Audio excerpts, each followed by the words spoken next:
Hello, I'm Oliver Colling, and this is my 70s TV childhood.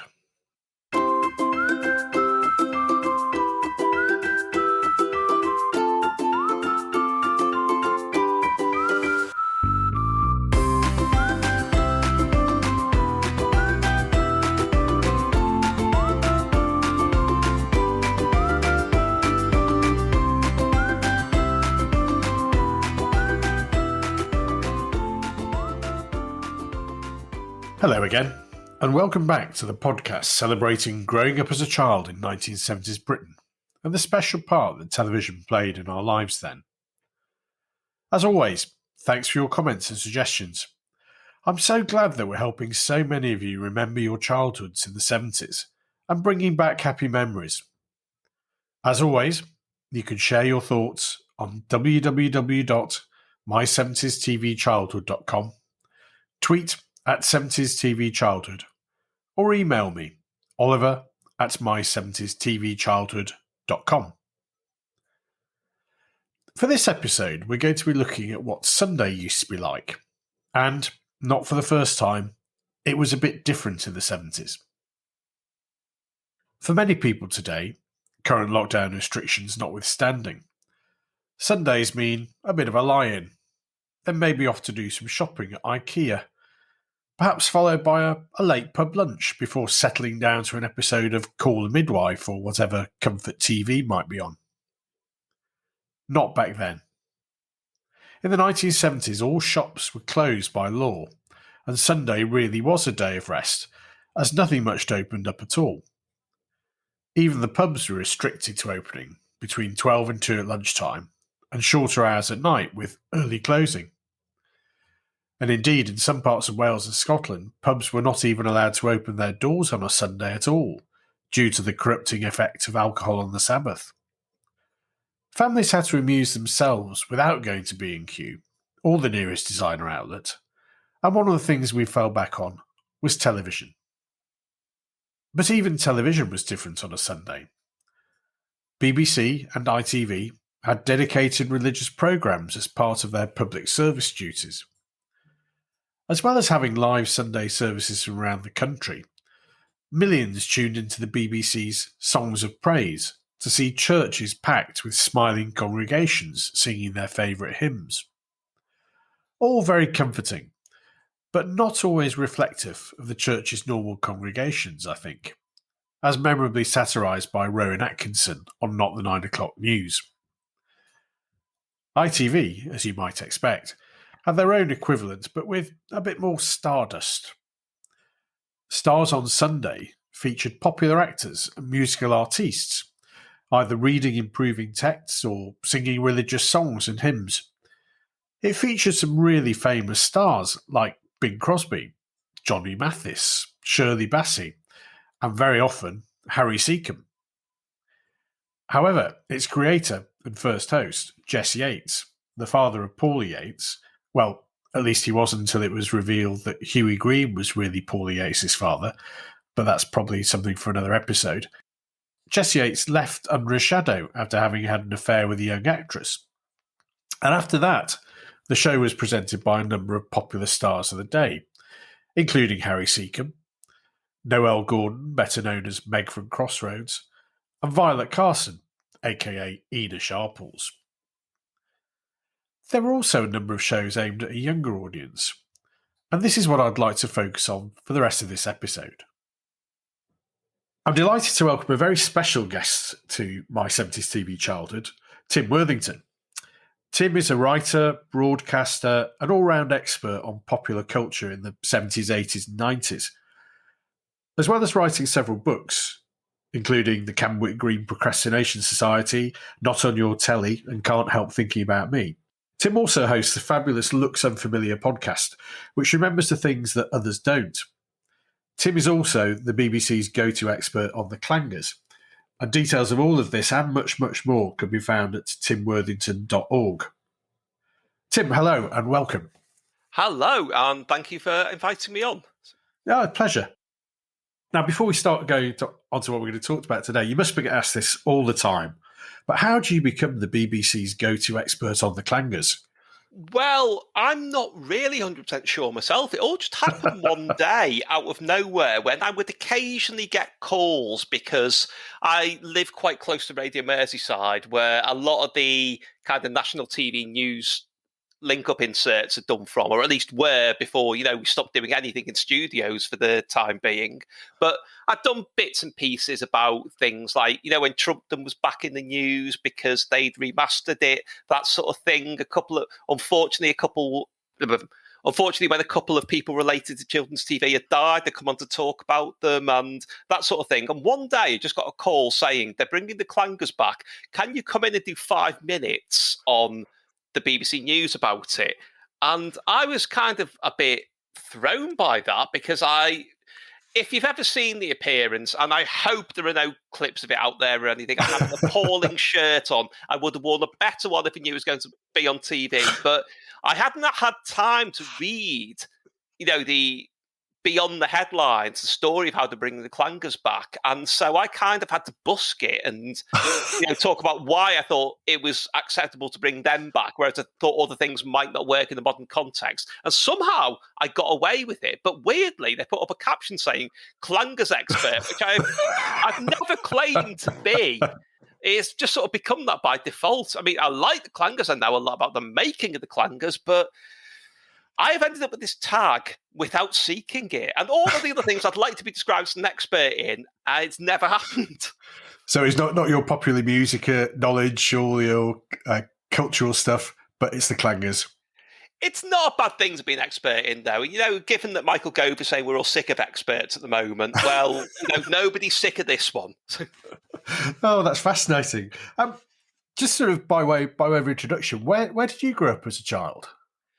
I grew up in Liverpool in a very interesting time because it was that sort of weird limbo between, obviously, people have this illusion that, when Liverpool was very big in the 60s, the money was there. It wasn't. But there was the glamour, there was the prestige, there was the fame, which kind of, when you look at it, kind of rumbled on a bit into the early 70s and it sharply dropped off. And then in the 80s, obviously, it was a very hard time, particularly if you were, leaving school looking for work, because so many factories, so many places of manual work closed down and were never going to reopen. But in between, there's that weird kind of vacant time, which is the 70s, which is what I was born into, where there was still the lingering kind of optimism and prestige, but none of the money. And but people were trying to find their way around that. I mean, it's worth pointing out, I wasn't a teenager in the 70s. I was very young. A lot of this stuff I just remember because I have a lot of older siblings. And as we'll come back to, we watched a lot of television. But people were trying to push past that. I mean, you look at all the Liverpool bands that emerged in the late 70s who, they weren't just wanting to be famous bands. It was real imagination in sort of Echo and the Bunnymen, the Teardrop Explodes and so on. There's a show that Granada did called the Mersey Pirates, a Saturday morning show. So I actually saw in action at least once because it was, it involved the Mersey ferries and you could go and watch them from the dockside and so on.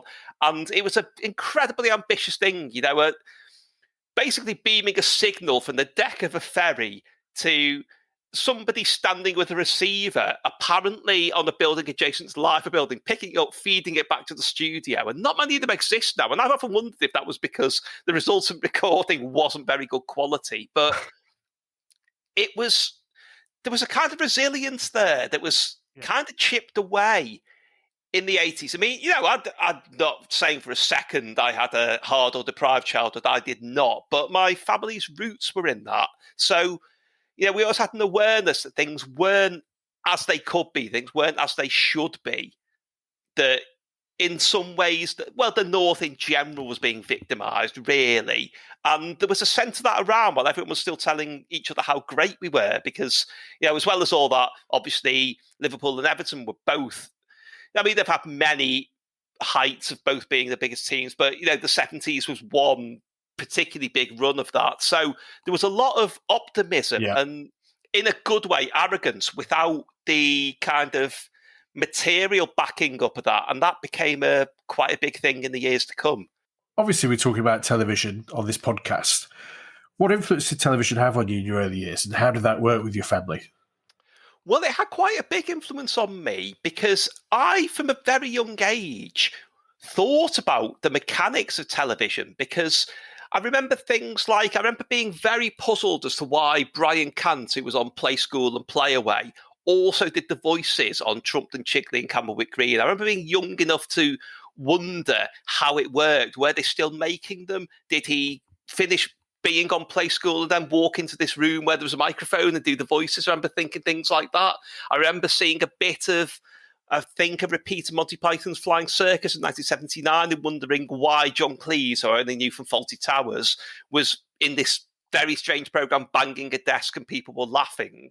And I was thinking about things like that, but we weren't really. I was aware when I was growing up that a lot of children were, restricted in terms of they're allowed to have half an hour of television a day, maybe, and it was probably something improving like Take Heart or that dubbed Heidi or whatever. Yeah. And we weren't really, we were restricted in terms of, there were some things that weren't suitable for kids to watch and so on. But both of my parents were from the generation where, it wasn't the generation, obviously, where television was invented, but where it became affordable and accessible.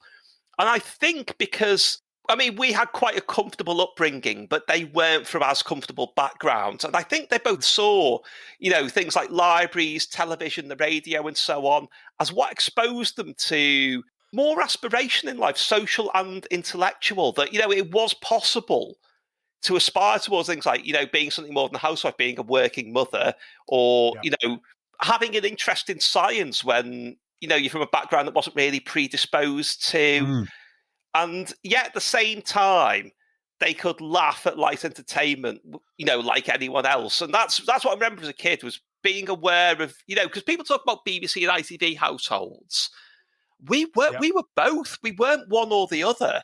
And, I remember seeing bits of things like, I suppose a good example would be the BBC presentation The Day of the Triffids, being allowed to watch the opening titles that and then sent to bed. But equally, at the weekend, we'd all be almost falling on the floor laughing at Russ Abbott's Madhouse. And I think that stood us all in good stead, but me particularly, because like I say, I was wondering about how and when these things were made, how it worked, why were so many things sort of white background at the BBC? That fascinated me for a very long time. Yeah. And really, really, I think people still undervalue, there's this incredible fear people have of the corrupting influence, in inverted commas, of, whatever media it is on anyone who isn't them, basically. That's what it boils down to, really. I'm clever enough to understand X and Y, but, what if people who aren't me, got to see this, that, and the other? And I think people still think that now. I think it's wrong because in the right way, television, radio, cinema, books, whatever, can be the single best education that you can have. No, I agree. Absolutely. I saw into all kinds of other worlds I knew nothing about as a child. And I think my parents were quite liberal. They allowed me to watch whatever I wanted most of the time. Obviously, bedtime withstanding. Yeah, you mentioned that. I remember there were kids I was at school with who weren't allowed to watch TV at all. And you think, well, God, I go home and I watch TV. That's all I do when I get home from school. Yeah. But even with that, there were things like, I remember a lot of kids who, weren't that restricted in terms of watching TV, weren't allowed to watch Grange Hill. Yeah, that's right. My mother was a teacher in a tough comprehensive in Liverpool and never saw a problem with Grange Hill. I think she saw worse misbehaviour every day and had to deal with it. And we were never, ever prevented from watching it. And it was always strange when, other children would be around and they would be asked, are you allowed to watch Grange Hill at your house? And if they weren't, we weren't allowed to. And that was always a burning injustice. I really resented that. Well, it was revolutionary. Kids talking back to the teachers and smoking behind the bike sheds and whatever. As you say, it's sort of fairly mild when compared to what was happening in your mum's school. But we're talking about religious programming today. And one that sticks in many people's minds is the Sunday game. And for those of our listeners who don't remember the show, can you remember what it was like? Yes, it was the weird equivalent to... I used to be obsessed with television starting, where you'd have the test card, which I wasn't dramatically keen on. I don't think a lot of children my age were. But, you'd then have, say, a startup sequence if it was ITV, or a bit of music over a caption slide on the BBC, maybe a public information film, and then programmes that didn't seem to belong anywhere else in the schedules. I mean, obviously on the Saturday morning, you'd have, repeats of the Monkeys or the Banana Splits, or cartoons like, I don't know, things like the Oddball Couple that nobody remembers now. But Sunday, obviously they couldn't really, because it was the day of rest, and also there were quite serious restrictions on what could and couldn't be broadcast on the Sunday. So they would kick off with something like Bagpuss or Mary Bungo and Midge, one of the more kind of subdued, cerebral Watch With Mother programmes. But then after that, you would get things like, there were a number of things like Wake Up Sunday with Dana, Knock Knock, which I think was a number of different singers singing devotional songs.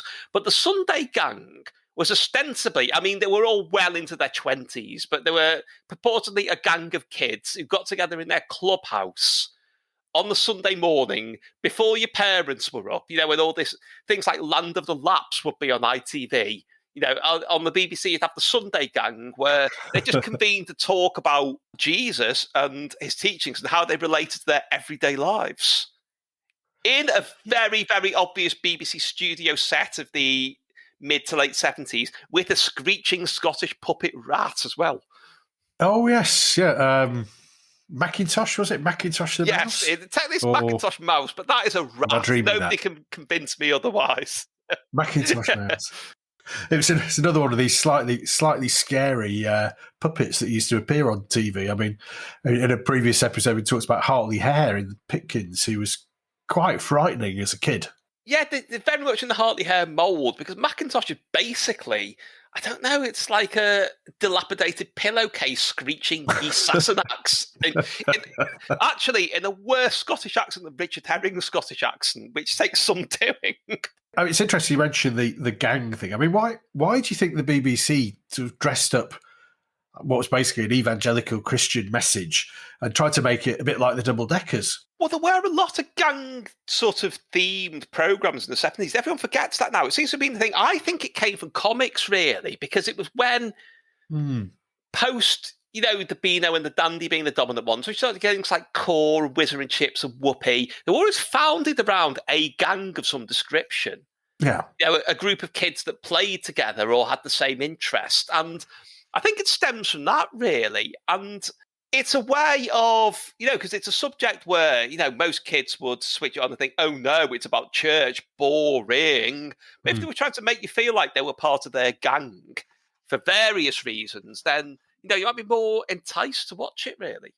As regular listeners all know, I mean, my dad was a vicar, so I didn't always see it because I was in church on 8 years old on a Sunday. But actually, his sermons on a Sunday were less preachy than the Sunday Gang was, which is quite interesting. It's typical Church of England, really. But I wonder how successful it was. Well, it ran for, I think, 5 or 6 years. So, it must be doing something right. But, I mean, I would say the biggest indication of its success was, we got bundled off to church first thing on the Sunday as well. We did not like it, any of us. We were not happy about it. The only saving grace was literal saving grace was that it was early in the morning. It was out of the way for the rest of Sunday when you could watch all the other weird stuff that they put on the Sunday. Yeah. And, as kids, we did used to say, remember that year when Christmas Day was on the Sunday? We only had to go to church once, which, is hardly the lesson we should have been drawing. But we would willingly watch this programme before going off to church. Yeah. And we wouldn't have done if we resented it in any way. No. I mean, I have very hazy recollections of it from the very start, and that's mainly because I remember being hit by my elder siblings with sofa cushions who were accusing me of loving one of the presenters of it, which... But I remember, because obviously it went on for a number of years, keeping watching it.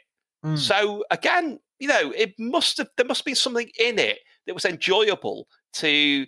people weren't really enjoying church. I am told that, because we had quite a relatively young and trendy priest who, being me, I was always suspicious of anyone trying to be down with the kids. It's a bit like that kid Steve Buscemi with the skateboard, how do you do, fellow kids?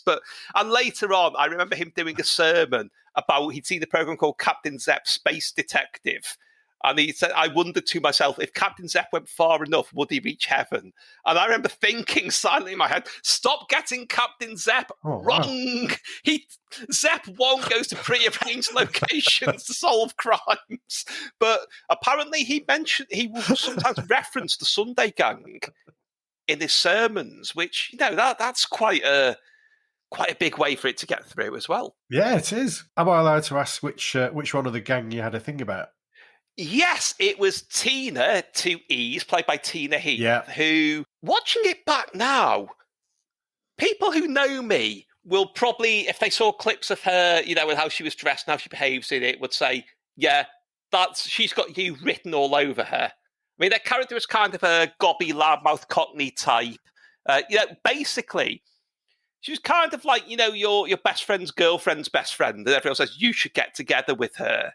That's basically Tina. And their role was basically to go, why did no one help that poor Samaritan? Why did they just walk past? No, well, I mean, she was my favourite as well, because I remember her in Lizzie Dripping, and I always had a bit of a thing about her myself. But then I think she met her future husband on the show, who was one of the musicians, and then went on to bigger and better things with Blue Peter.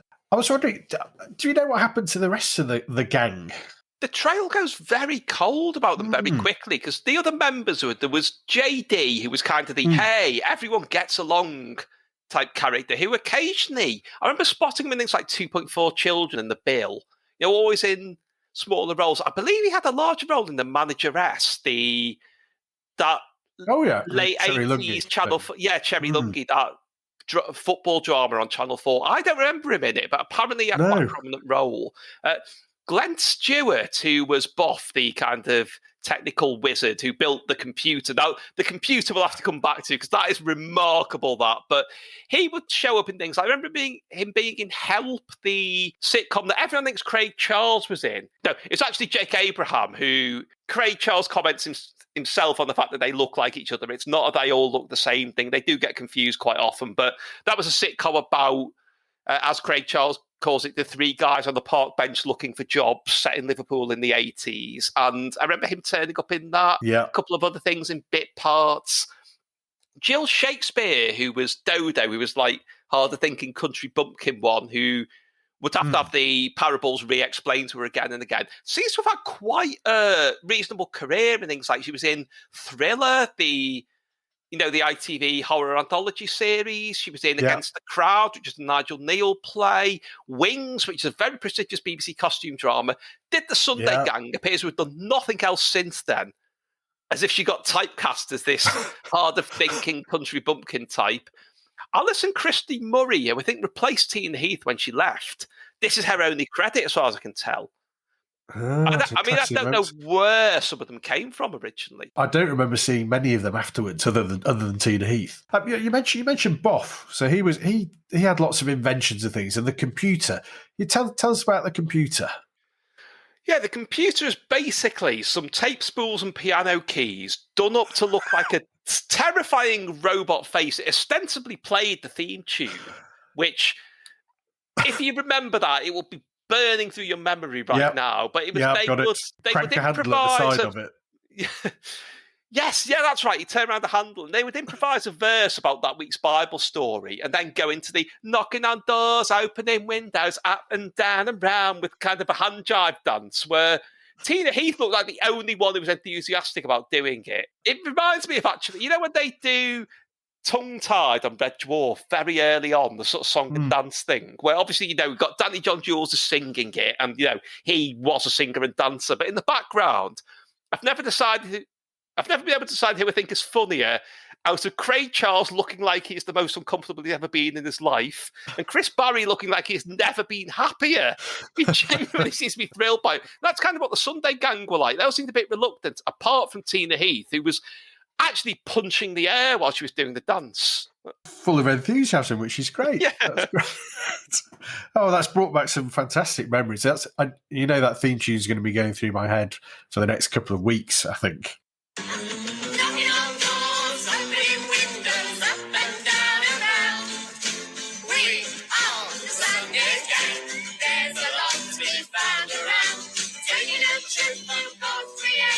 Finding out the way.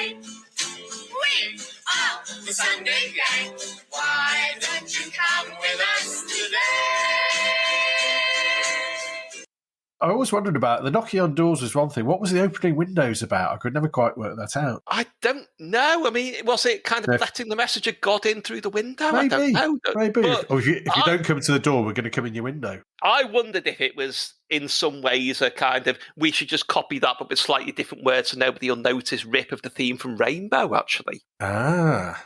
Which, now that's pretty good thinking. Obviously that's about, far up on the streets and houses and all that, but thematically and literally in terms of the rhythm, they fit together very well. They do. I'd never thought about that. I have to take that away and think about it. Well, that's absolutely brilliant, Tim. Thanks for helping us remember the Sunday Gang. They're really interesting to talk to you, and particularly to hear about you growing up in Liverpool.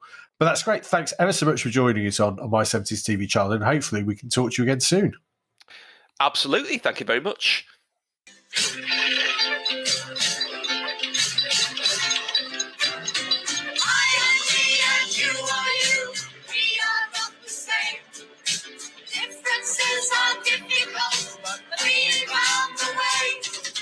Jesus helps us live together, knows us all by name.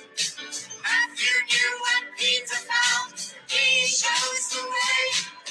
Knocking on doors, opening windows, up and down and round. We are the Sunday Gang, there's a lot to be found around. Taking a trip through God's creation, finding out the way. We are the Sunday Gang, thanks for being with us today. Bye, everyone.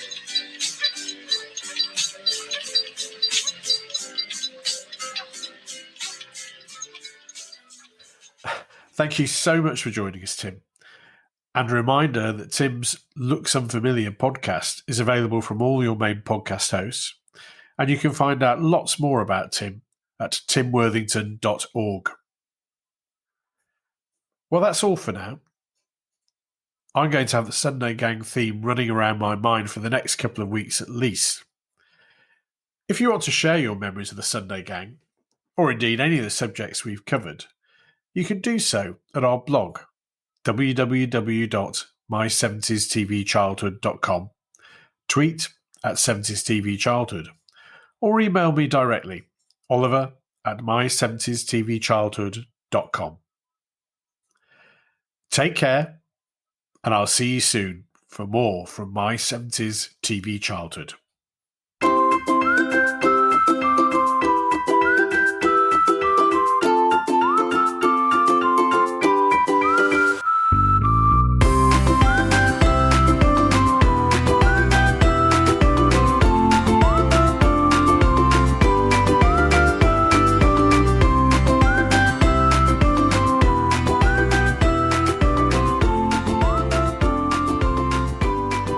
Thanks for listening. If you've enjoyed the show, you can become a supporter by visiting my Patreon page at www.patreon.com/Oliver Colling. There you'll find details of our membership options. And don't worry, all memberships are flexible and be cancelled at any time. Thanks for your support. It really makes a difference.